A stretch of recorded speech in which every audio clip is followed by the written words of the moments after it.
외치는 자의 소리여 이르되 너희는 광야에서 여호와의 길을 예비하라. 사막에서 우리 하나님의 대로를 평탄하게 하라. 골짜기마다 도두어지며 산마다 언덕마다 낮아지며 고르지 아니한 곳이 평탄하게 되며 험한 곳이 평지가 될 것이요 여호와의 영광이 나타나고 모든 육체가 그것을 함께 보리라. 이는 여호와의 입이 말씀하셨느니라. 아멘. 우리 이사야서 40장부터는 회복의 말씀, 또 희망과 위로의 말씀. 그러나 이것은 하나님께서 우리에게 병 주고 약 주고 짐짓 그냥 괜찮아 그렇게 얘기하시는 것은 아니고요. 하나님의 회복 프로젝트, 회복의 그 시나리오에 따른 것입니다. 그냥 하나님이 어느 날 갑자기 회장님 방침이 바뀌어서 좀 불쌍하니까 좀 위로하자, 괜찮아 라고 한다고 보기에는 그 전에 심판과 그리고 그들이 겪은 고통이 너무 처절했습니다. 그래서 하나님이니까 또 그렇게 말할 수도 있는 거지 라고 얘기하기는 어렵습니다. 하나님이 이제는 그만하면 됐어 라고 그렇게 얘기해주면 고마워요 하기에는 그들이 겪은 아픔은 너무나 뼈저리고 처절했습니다. 이사야는 그러니까 자유주의 학자들은 이게 이사야의 견해라고 보는 거예요. 이사야가 그렇게 얘기했다. 근데 성경은 그렇게 얘기하지 않죠. 요한이 요한복음을 쓰면서 이따가 그 구절 비추겠지만 나도 알지 못했으나 라고 얘기해요. 성령께서 알게 해주시지 않았으면 나도 예수님이 누군지 알 게 뭐야. 어떻게 하나님이 인간의 몸을 입어?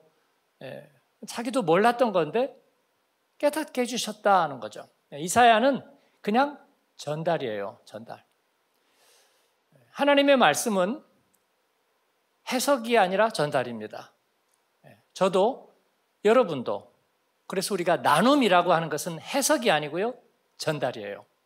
거룩한 말씀을 마치 씨앗을 갖다가 전달하듯이. 그렇죠? 씨앗을 어디 토양에 갖다가 심는다고 내가 다시 가공하고 만들어서 해석해서 심는 게 아니거든요. 말씀 갖다 전달해서 함께 나누는 거예요. 이사야는 바로 그렇게 말씀을 전달합니다. 그래서 파워가 있는 겁니다. 안 그러면 거기서 한번 숨이 죽을 거예요. 그렇지 않고 말씀이 전달됩니다. 이것은 제가 언어 문화가 다른 우리 다음 세대에 어떻게 말씀을 전달하느냐에서 힌트를 분명하게 얻은 거예요. 말씀의 씨앗을 갖다 그대로 두면 잘합니다. 그죠? 근데 그들은 세대가 다르고 언어가 다르고 이해가 다르니까 그들에게 맞게 어떻게 이해를 시켜줘야 되느냐? 그러면 숨이 죽어버려요. 그래서 다른 얘기가 됩니다. 그렇게 하지 말자. 그런다고 더 잘 되지 않는다. 그렇죠? 그래서 우리가 큐티를 하면서 말씀 그대로 갖다 딱 심어놓으니까 그 말씀이 거기서도 동일하게 자라는 거예요. 할렐루야. 그렇습니다. 네. 제가 디아스포라 교회에도 또 영어권 교회도 무조건 청소년 예배, 어린이 예배는 영어로 드리는 거잖아요. 거기는. 어린이들은 조금 우리말 섞어 쓴다 그래요. 청소년들은 완전히 영어로만 들어야만 돼요. 그러나 그런 가운데서 말씀이 변질될까? 그 언어를 따라 말씀이 변질될까? 우리가 염려가 되는 거잖아요. 그래서 말씀을 그대로 갖다 심는 거예요. 이사야는 바로 하나님의 전가를 전하는데 그 첫 번째 전가는 뭐냐면 내 백성을 위로하라. 위로하라. 두 번에 걸친 위로하라는 말씀. 오늘은 이 말씀은 지나갔으니까 제가 오늘 3절에서 5절만 갖고 얘기할 텐데 그 앞에 부분에서 한 가지를 제가 굳이 뽑아서 얘기하자면 이번 주일날 이 말씀을 목사님들이 세 분이 다 동일한 본문으로 전했던데 너희는 위로하라. 내 백성을 위로하라. 이것은 그럴만해서 그래야 하니까가 아니고요. 하나님이 어떤 이유에선가 내 백성을 위로하라는 말씀을 가서 전하라고 한 거예요. 그래서 전해져서 위로의 메시지가 전해지는 것입니다. 근데 그 위로의 이유는 뭐냐면 노역의 때가 끝났기 때문이에요. 이전 다른 성경에는 복역의 때가 끝났다. 형을 살고 형이 만기가 되었다, 그런 뜻입니다. 이 노역의 때, 그것은 뭐냐면 유다와 이스라엘이 겪었던 전쟁과 포로의 때입니다. 전쟁과 포로의 때. 그 전쟁과 포로는 뭐 때문입니까? 잘못 때문입니다. 잘못 때문에 전쟁에서 졌고 포로를 살았고 그리고 모든 것이 무너졌고 황무하게 되었습니다. 그래서 2절은 노역의 때가 끝났고 그 죄악이 사함을 받았느니라. 죄악 때문이었다고 말합니다. 그리고 그의 모든 죄로 말미암아 여호와의 손에서 벌을 배나 받았느니라.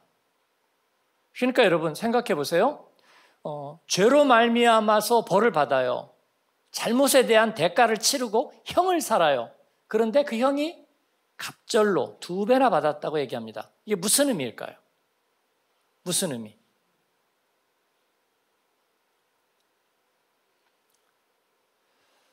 두 가지 의미가 있어요. 하나는 하나님이 심술을 부으셔서 나는 영문도 모르고 어려운 일을 당하는데 너무 그게 극심해. 다른 사람은 그냥 지나가는 것 같은데 나는 그냥 안 지나갔어. 2배나 극심하게 지나갔어. 그게 배로 받았다. 그렇게 얘기할 수도 있습니다. 그런데 정말 그렇게 극심하게 받았다고 한다면, 정말 그런 극심한 고통을 더 처절하게 겪었다고 한다면 그 사람은 거기서 무너져 버렸을 거예요. 그런데 또 다른 2배나 벌을 받았다고 얘기하는 또 하나가 있습니다. 그건 마치 뭐냐면요, 시험에 합격했어요. 근데 정말 그 시험 너무 어렵고 그리고 도저히 내가 할 수도 없는 거였어요.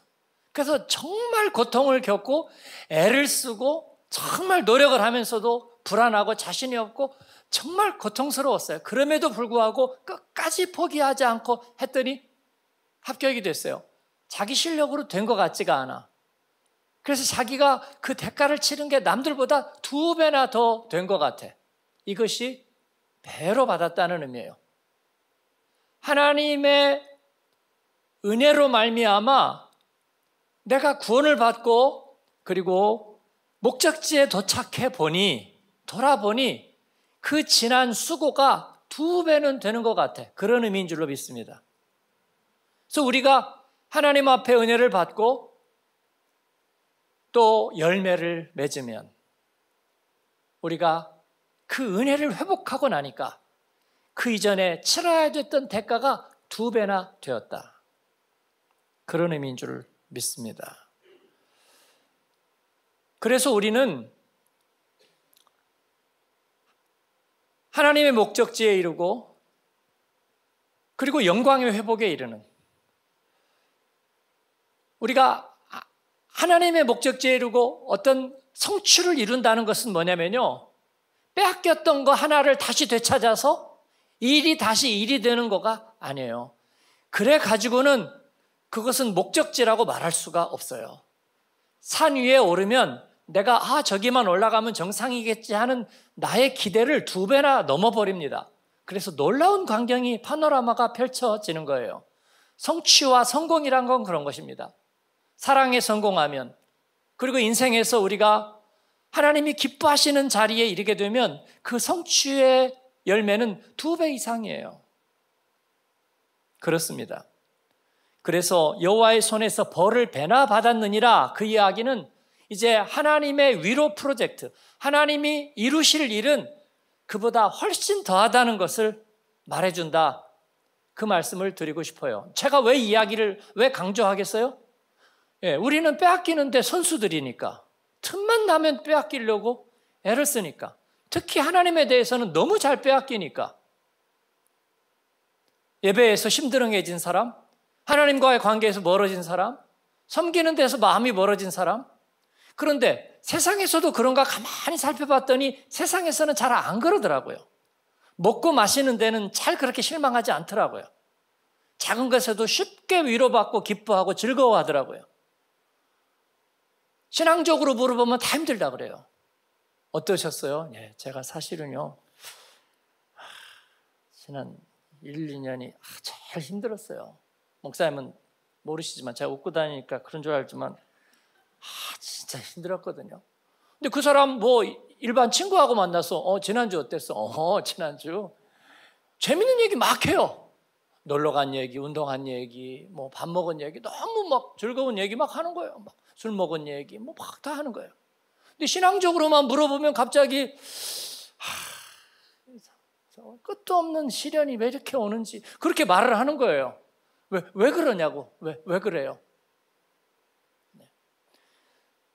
저는 그렇게 생각해요. 하나님이 은혜를 우리에게 베푸실 때는 우리가 겪었던 고통이 마치 내가 해야 됐던 것에 갑절이나 이상이나 됐던 것처럼 그 은혜가 말할 수가 없는 거예요. 여러분, 그걸 좀 볼 수는 없어요? 우리가 그걸 좀 누릴 수는 없어요? 그걸 좀 감사할 수는 없어요? 그죠? 네. 그러니까 뭐 솔티에도 10몇 번이 비행기 값 자기가 들여서 가고 뭐 섬기고 또 닦고 또 돌보고 그렇게 했죠. 그런데 많이 힘들었나요? 많이 힘들었어요? 저는 되게 영광된 거예요.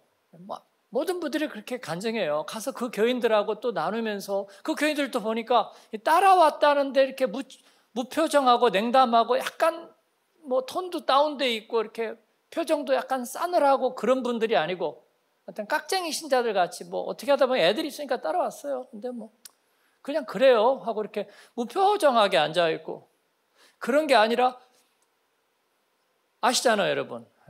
우리 성도들이 어떤지. 그러니까 그쪽 성도들도 그런 걸 다 관찰하는 거죠. 다 관찰해. 나 같으면 어떡할까 하고 이렇게 관찰하는데 그 자발성이 있고. 그러니까 어떤 분은 그런 거예요. 그분도 교회학교에서 되게 헌신하는 분인데 20몇 명이 비행기 다 타고 오고 이게 보통 일이 아니야. 보통 일이 아니야. 계속 자기가 얘기를 그렇게 보통 일이 아니래. 근데 이렇게 표정을 이렇게 보니까 그러면서 그 한 분이 그러더라고요. 섬기는 교회에서 그랬어요. 그 윤집사님이라는 분. 윤집사님이죠? 머리 이렇게 세운 1.5세. 그죠? GMC 타고 다니는. 근데 그분이 자기가 우리 썰티들이 하면서 그 중에 한 명은 하기 싫은데 억지로 하는 친구가 있겠지 하고 자기가 열심히 봤대. 억지로 이렇게 끌려와서 하는 친구 한 명은 있겠지 하고 내가 속으로 뜨끔했어요. 한 명 있을지도 모르는데. 근데 없더래. 근데 자기가 보니까 없더라면 어떻게 그럴 수가 있어요? 얘기하는 거죠. 왜냐하면 이게 영광스러우니까 그래요. 영광스러우니까. 물론 뭐 나도 미국 가서 공연하고 대접받고 그러면 영광스러울 거다. 글쎄요. 그렇지 않은 일들도 있잖아요. 교회 안에서 하는 일들도. 제가 예배 안내할 때 오늘 좀 안내가 좀 적으신데요. 또 여름이고 수요일이고 그래서 그럴까요? 안내하실 때도 제가 이렇게 봐요. 특세 같은 때 안내할 때 표정들도 우리 청소년 성도들이나 볼 때도 안내할 때도 얼굴 한 번 한 번 이렇게 봐요. 안수 집사님 평소에 좀 뜸한데 특세 때 이렇게 안내 서시면 저분 이름 들어가서 목사님한테 전화 받고 와서 약간 빼앗긴 마음 서 있을까? 아니면 나와 보니까 너무 좋아서 영광된 몸으로 서 있을까? 제가 이렇게 보는 거예요. 하나님 우리 그걸 보시는 거라고 봐요. 하나님의 어떤 위로 프로젝트는, 하나님의 회복 프로젝트는 항상 영광된 거예요. 영광된 거. 그래서 우리가 그 영광을 경험하자. 고통은 배나 이미 치렀어요. 값은 치러졌습니다. 복역의 때는 지나고 노역의 때가 지났습니다. 우리의 고통은 사함을 받고 모든 것을 풀페이드 되었습니다. 하나님 앞에 그 영광을 누리는 저와 여러분 되기를 바랍니다. 시들지 않고 잠들지 않는 사람들. 오늘 말씀은 3절 다시 한 번만 읽을까요? 한번 비춰주세요. 외치는 자의 소리여 이르되 너희는 광야에서 여호와의 길을 예비하라. 사막에서 우리 하나님의 대로를 평탄하게 하라. 이제 40장에서 49장까지 광야에 대한 얘기가 나옵니다. 출애굽의 광야와는 다른 의미의 광야가 이제는 이스라엘의 그 구원의 역사를 보면서 이 광야가 뭔가 오늘 한번 정리해 드립니다. 광야는 뭘까요? 그래서 우리가 제가 찬양에서나 기도에서나 자꾸 광야 얘기가 나오는데 약간 조심하자고 저는 말씀을 항상 드려요. 그래서 광야라는 말 쓰는 거 조금 조심해요. 왜냐하면 우리가 광야라는 말을 그냥 쉽게 쓸 때는 약간 빼앗긴 곳, 빼앗긴 마음으로 쓸 때가 많기 때문이에요. 빼앗긴 마음, 약간 원망하는 마음. 어떻게 하다 보니까 내가 내몰려서 이렇게 여기까지 왔어요. 마치 길 잘못 들어가지고 와가지고 왜 이러지? 하는 것과 같은 약간 그런 느낌. 내 하나님 믿고 온다고 왔는데 어떻게 이렇게 됐네요? 라는 그런 느낌 같은 의미가 광야라는 말 안에 있다는 거예요. 그런데 여기에서 광야란 뭘까요? 젖과 꿀이 흐르는 곳으로 하나님이 인도하는 길목이었어요. 그런데 젖과 꿀이 흐르는 곳, 그리고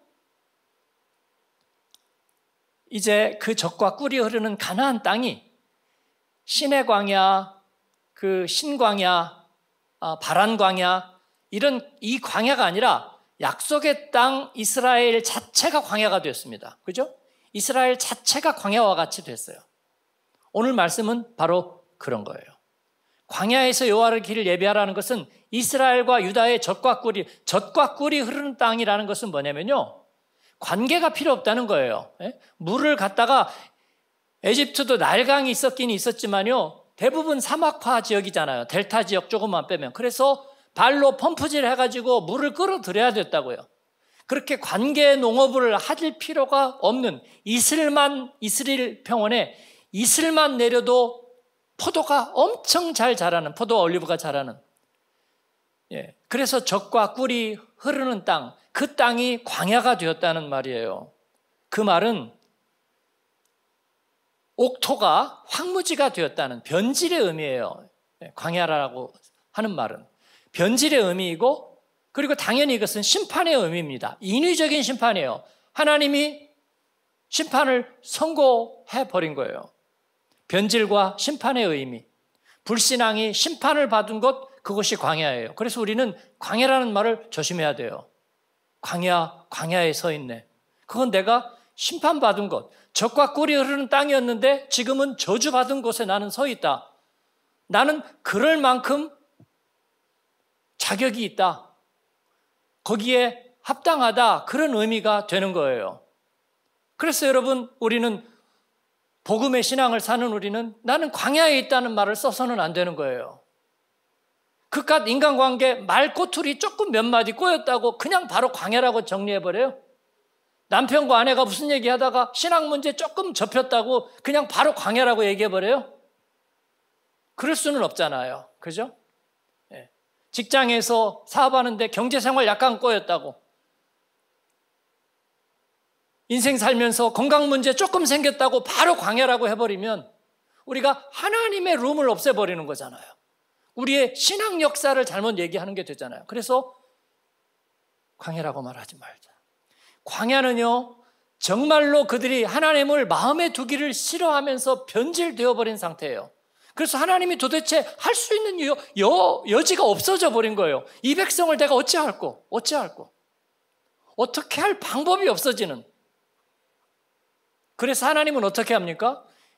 이슬과 물을 거기서 없애버리는 거예요. 3년 동안. 열왕기상 17장이죠. 엘리야 시대에 물과 이슬을 3년 동안 없애버려요. 비처럼 내리는 이슬을 3년 동안 없애었어요. 그렇습니다. 갑절의 벌을, 2배의 벌을 받고, 그리고 나서 하나님은 다시 에덴을 회복시키려는 프로젝트를 갖고 계신 거예요. 이슬보다도 더 100배나 더한 하나님의 주권적인 은혜를 폭포수처럼 부어서 하나님은 다시 광야를 에덴으로 회복시키시리라. 우리가 받은 은혜가 그런 거인 줄로 믿습니다. 그래요. 그러니까 디아스포라 살면서 좀 외롭고 뭐가 안 통하고 뭐가 좀 더디고 느디고, 그리고 가족과 자녀들이 어떻고, 그런 거 가지고 얘기하기에는요, 너무나 하나님이 우리에게 주신 은혜가 큰 거예요. 그렇지 않나요? 그렇습니다. 그게 너무나 영광된 거라고요. 광야는 문자 그대로의 광야는 아무것도 자라지 않는 곳이에요. 물이 없는 곳이에요. 생명이 없어요. 불모예요. 척박하고 그래서 생명체에게는 적대적이에요. 광야는 우리에게 적대적입니다. 그런데 내가 자꾸 광야에 있다고 말하는 것은요, 그건 잘못이에요. 그러니까 저는 그렇게 말하고 싶지 않아요. 예. 저는 광야에서 사는 인생이지만 멋있어요? 아니요. 그렇게 말하지 말자.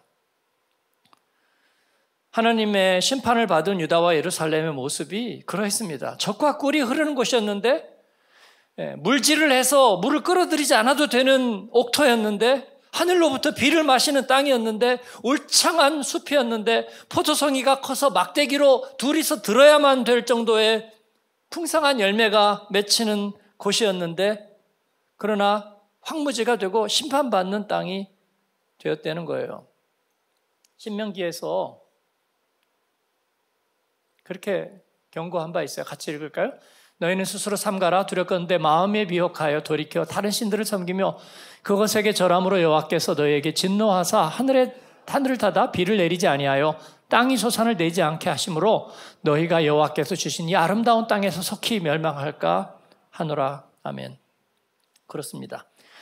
하나님의 은혜 밖에 있는 사람들, 영적으로는 바로 그런 거예요. 하나님의 은혜 앞에 문 밖에서 주님은 우리에게 문을 두들고 계시고, 그리고 모든 것으로 하나님의 은혜를 우리에게 예배해 주고 계신데, 우리가 그를 거부하고, 그리고 창을 열지 않고 봄을 맞아들이지 않는 사람들을 나타내는 거예요. 그러나 오늘 이사야서 40장은 이제 그러했던 그들을 하나님께서는 불모의 체험을 통해서 그 다음에 더 갑절이나 되는 하나님의 주권적인 은혜를 폭포처럼 부어서 에덴으로 다시 변화시키겠다는 얘기예요. 할렐루야. 그렇습니다. 하나님의 주권적인 은혜가 성령의 비로 쏟아져서 하나님의 백성이 그 은혜 안에서 번성하는 것을 보게 될 것입니다. 광야에서 다시 에덴으로. 그러나 여기에서 중요한 것은 다시 아까 저쪽 말씀으로 돌아가 보세요. 예. 3절 같이 한 번 더 읽습니다. 외치는 자의 소리에 이르되 너희는 광야에서 여호와를 예비하라. 사막에서 우리 하나님의 대로를 평탄하게 하라. 그런데 바로 그 이 회복 프로젝트는 예비되는 거라고 그랬습니다. 예비되는 거라. 하나님은 우리와 함께 동역하기를 원하시고 하나님의 역사는 우리와 함께 하기를 원하세요. 그렇지 않으면 우리는 애따 은혜다 하고 그냥 있으면 될 거 아니에요. 내가 뭐 헌신할 게 뭐가 있어요. 그죠? 예. 시간으로 물질로 헌신할 게 뭐가 있어요. 그냥 가만히 있으면 되잖아요. 애따 은혜다. 애따 은혜. 예. 값싼 은혜는 없어요. 하나님은 우리에게 그 길을 예비하게 하셨어요. 예비하게 하셨어요. 그러니까 교회 오는 분들이 헷갈리는 게 그런 걸 거예요. 모든 것이 은혜고 거의 다 은혜로 됩니다. 그런데 한 사람들이 너무 헌신하거든요. 뭔가 비밀이 있을까? 어디서 뒤에서 뭔가 캥기는 게 있어서 그런가? 누가 태엽을 잡고 돌리나? 왜 거저로 그냥 모든 것이 하나님의 은혜로 된다고 얘기하는데 왜 사람들은 왜 이렇게 결단하고 헌신할까 하는 거예요. 그렇습니다. 왜냐하면 그 은혜는 예비되기 때문입니다. 예비되기 때문이에요. 그래서 세례 요한이 유대 광야에서 회개하라 천국에 가까웠느니라 그렇게 얘기한 것이 바로 그 예비한 거죠. 예. 광야에서 외치는 자의 소리가 있었습니다. 그것은 세례 요한으로 상징이 되지만 세례 요한 한 사람을 말하는 게 아니고 예수님을 예비하는 사람이 있었어요. 예. 엘리야도 그리고 다윗도 하나님을 예비하는 자죠. 예비하는 자입니다. 예. 우리도 그 예비하심을 통해서 예수님을 만나게 된 거잖아요. 전하는 자가 없이 어찌 듣겠습니까? 하나님께서 그래서 광야에서 에덴으로 가는 길을 예비하셨습니다. 그래서 우리 교회는 예비하는 교회잖아요. 그렇죠? 먼저 그 은혜를 갑절이나 받았기 때문에 누가 우리를 막 등 떠밀고 야, 그 정도 은혜를 받았으면 니들도 사람 노릇 좀 해라 그러면서 막 때리고 막 치고 그렇지 않으면 신자도 아니야 사람도 아니야 누가 막 그렇게 몰아세운 거가 아니라 우리의 마음속에 주의 은혜가 있으면서 나도 모르게 거기로 가까이 나가게 된 거예요. 할렐루야. 그렇습니다. 메뚜기와 석청을 먹으면서 세례 요한은 예수님보다 6개월 먼저 와서 그의 길을 예비했습니다. 굉장히 상징적이죠. 우리는 하나님 앞에 주님이 하실 일을 예비하고 나가는 거예요. 그 복음의 길을 우리가 걸으면서 처음에는 잘 몰랐지만 깨닫게 됐어요. 디아스포라에 우리가 하나님 앞에 플랫폼 되기를 원하고 그 예비하는 길이 되기를 원하고 그 좋은 모델이 되기를 원하는 그것을 하나님께서 원하셨구나 깨닫게 됐어요. 코로나 지나면서 더 깨닫게 됐어요. 다음 세대, 청년 세대 그리고 디아스포라 교회들의 세대를 우리가 섬기고 그리고 주님이 주실 광야를 에덴으로 바꾸는 프로젝트에 우리를 하나님께서 예비하는 자로 쓰시는구나.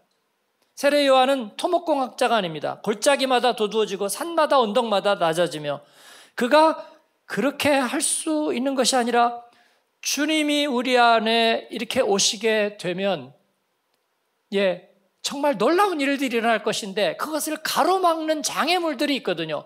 그게 산과 언덕 그리고 낮은 골짜기가 그 장애물들이에요. 그래서 예비하면서 우리는 그 장애물들을 평탄하게 하고 주님을 평탄하게 만날 수 있게 해주는 것입니다.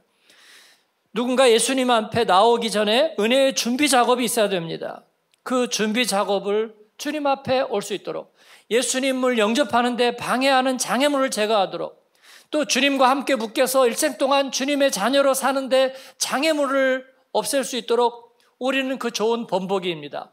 예수 믿으니까 지루해지는 것이 아니라 기쁘고 행복하고 축복으로 가득 찬다는 것을 우리가 보여주는 것입니다. 또 한 가지는 우리의 높은 마음이 낮아져야 된다는 말입니다. 낮아져야 된다는 말이에요. 주님 앞에 갈 때는 우리는 항상 낮은 자세, 낮은 마음을 유지해야 합니다. 우리가 꾀가 나면 믿음에서 멀어지고 하나님의 은혜를 내가 실증을 내고 꾀가 나면 그게 이제 죄의 유혹이 우리를 사로잡아 오는 건데요.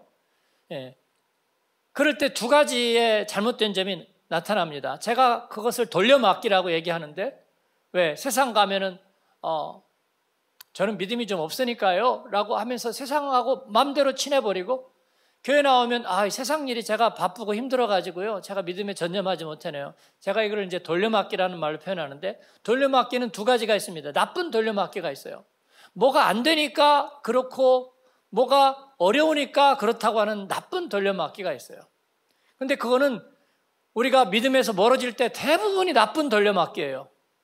하나도 좋은 쪽으로는 안 쓰는 거예요.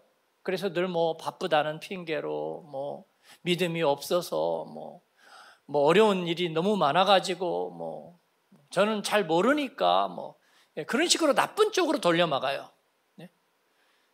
근데 자기가 좋아하거나 어떤 쾌락적인 데는 그런 말 절대 쓰지 않아요. 그런데 믿음의 일에는 나쁜 돌려막기가 있다는 거. 근데 그보다 못지않게 우리에게 해가 되는 것 중에 하나가 좋은 돌려막기예요. 좋은 돌려막기. 그건 뭐냐면 내가 어떤 일에 헌신했어요. 헌신했기 때문에 내가 어려움을 당했나? 이건 좋은 돌려막기예요. 그리고 내가 어떤 일을 했어요? 하나님 앞에서 결단하고 있어요. 그러니까 다른 모든 것은 면제받았다고 생각하는 것도 좋은 돌려막기예요. 근데 그게 마음이 높아지는 거예요. 예를 들어서 우리 솔티 헌신한 성도들이 우리 그렇게 힘들게 갔다 왔지만 사실은 우리가 다 해가지고 했어요. 이렇게 우리는 했는데 다른 사람들은 뭐 했을까? 바라볼 때. 그게 마음이 살짝 높아지는 거야. 그게 좋은 돌려막기가 돼요. 그죠? 목회자, 선교사들이 헌신하고 정말 열심히 하는 분들일수록 빼앗긴 마음들이 많아요. 그게 뭐냐면 좋은 돌려막기예요. 좋은 돌려막기. 내가 좋은 일을 했기 때문에 나는 지금 어려움이 있어요 라고 말하는 거예요.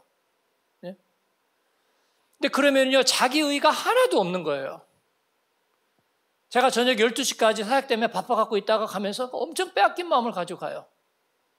나 같은 사람은 없을 거야. 나만 그러고 있을 거야 라고 생각하면요 자기 상도 잃어버리고 은혜도 잃어버리고 그 자리에서 광야가 돼버려요.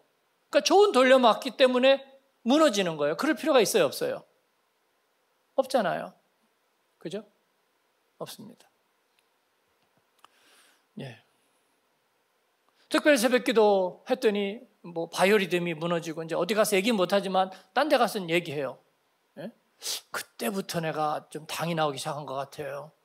예, 그때부터 콜레스테롤이 높아진 것 같아요. 아니면 뭔가가 어려워진 것 같아요. 라는 생각에 의심을 내가 갖고 있는 거, 의심을 갖고 있는 거예요. 그건 좋은 돌려막기예요.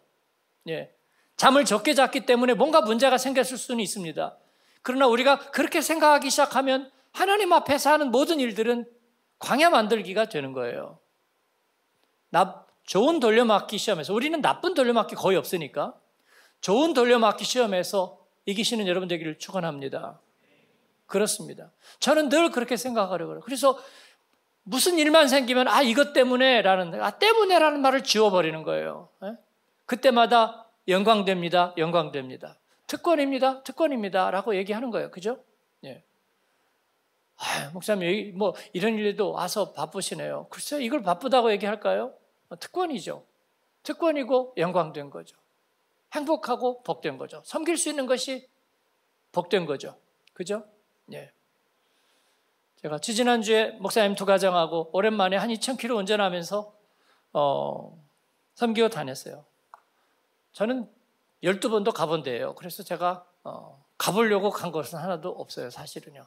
오랜만에 우리 부목사님들의 위대함도 깨달았어요. 예, 숙소 정하고 그거 찾아가고 그런 거 사실 오랫동안 제가 안 했거든요. 근데 그거 하나하나 제가 하려다 보니까 이게 보통 일은 아니에요. 그래서 특히 제가 우리 이충만 목사님의 위대함을 제가 깨달았어요. 그런 거를 워낙 썩썩썩썩 너무 잘하거든요. 그런데도 집이 조금 이상한데 구해지면 제가 이렇게 그랬는데요. 이번에도 이충만 목사님이 구해준 대로 다 다녔으니까 제가 갔지. 안 그랬으면 힘들었을 거예요.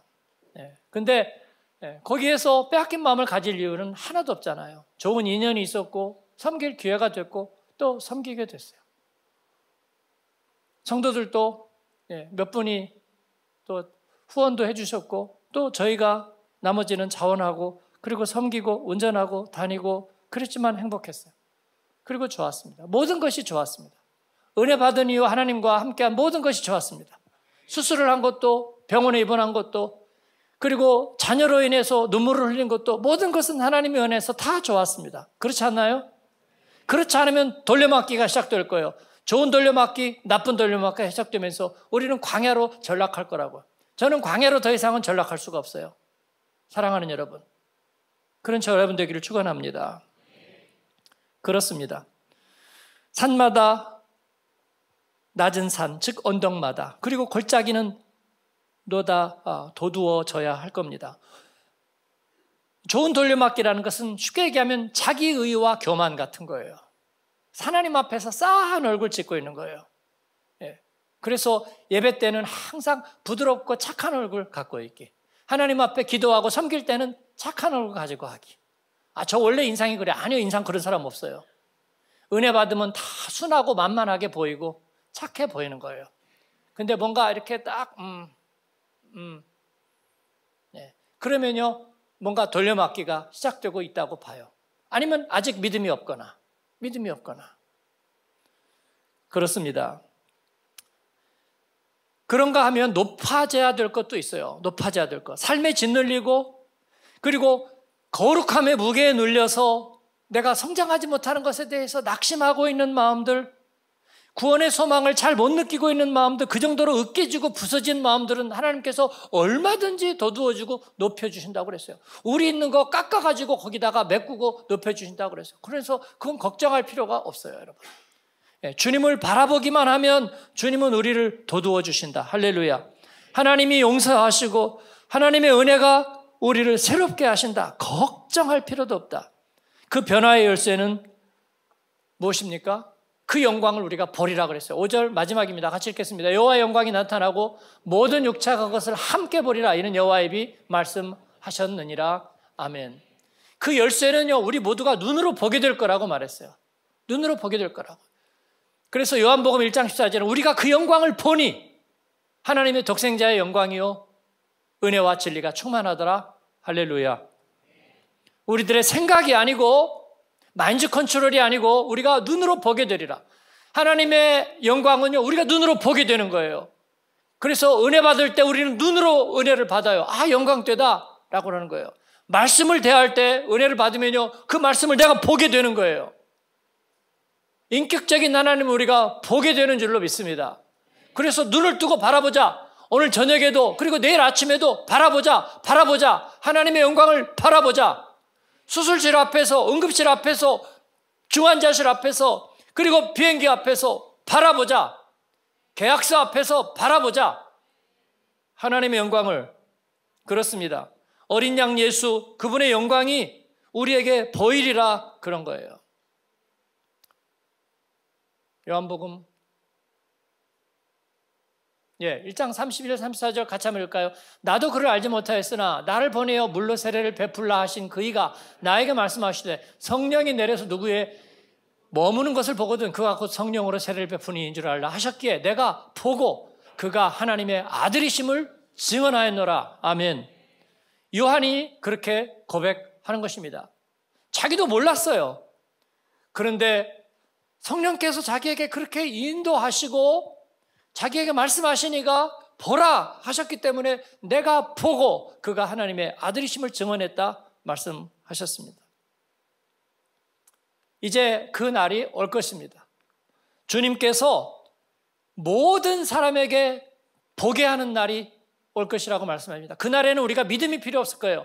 믿음은 보지 못하는 것의 증거이기 때문에 우리가 보게 되면 더 이상 믿을 필요가 없다. 그냥 사실이 되어버린다. 믿음의 시차는 극복된다. 그날이 올 때 요한계시록 1장 7절 같이 읽습니다. 볼지어다 그가 구름을 타고 오시리라. 각 사람의 눈이 그를 보겠고 그를 찌른 자도 볼 것이요 땅의 모든 족속이 그로 말미암아 애국하리니 그러하리라. 아멘.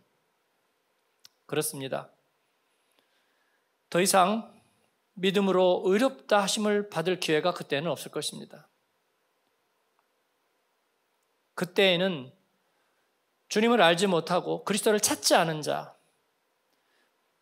보았지만 그 구원의 문에 들어가지 않은 이들은 심판을 받게 될 것입니다.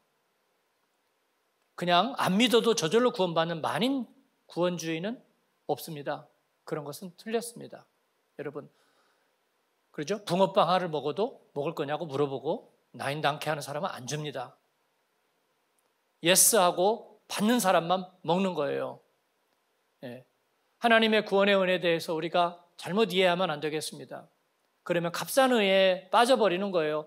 그래서 아무것도 안 하면서 하나님 앞에 구원받을 수 있다고 믿는 것과 같습니다. 그렇지 않습니다. 여러분, 결론 맺고 기도합니다. 우리는 하나님의 큰 위로의 프로젝트 안에 있습니다. 그리고 광야는 죄로 인한 심판의 광야입니다. 우리는 광야 가운데 있지 않습니다. 길 좀 못 찾았다고요? 수입 좀 떨어졌다고? 조금 외롭다고요? 가족이 좀 흩어졌다고요? 내 마음이 왠지 이상하다고요? 그렇다고 바로 광야예요? 만 가지 은혜를 받았는데 그냥 바로 광야예요? 그런 일은 없다. 그런 일은 없다. 그런 일은 없어요, 여러분. 독일 사니까 광야예요? 여러분 어머니 요양원에 가 계시니까 광야예요? 그런 광야는 없어요, 여러분. 그런 광야는 없어요. 하나님께서는 죄로 인한 광야를 그러나 에덴으로 회복시키시리라. 그리고 우리에게 내가 예수 믿은 것은 나를 예비하고 인도해 준 분이 있잖아요. 제가 독일에 와서 거룩함을 잃어버리고 부르심을 잃어버렸을 때 청바지 입고 소시지 구우면서 저하고 같이 그 복음의 길을 회복해보자고 얘기한 사람이 있었잖아요. 하나님 예비해 주신 거잖아요. 그죠? 그렇습니다. 여러분의 교회 안에서 여러분이 바로 그러한 사람이 된 것처럼 여러분을 그렇게 인도하는 이들이 있었잖아요. 하나님은 우리를 예비해 주시는 거예요. 그리고 우리에게 그 영광을 보게 하실 것입니다. 하나님, 이것이 감격스럽습니다. 주님의 일에 쓰임받는 것이 내게 영광됩니다. 이 여름에도 그 길을 걷겠습니다. 할렐루야. 우리 같이 한번 기도하고요. 응답 찬양 생략하겠습니다. 한번 주여 부르면서 오늘 말씀 가지고 기도하겠습니다. 주님의 위로를 받겠습니다. 하나님 앞에 주님의 영광을 보겠습니다. 내 삶은 광야가 아닙니다. 하나님, 주께서 갑절이나 회복시키신 은혜 가운데 있습니다. 주님, 내가 나중에는 믿음도 필요 없이 영광을 보게 될 줄로 믿습니다.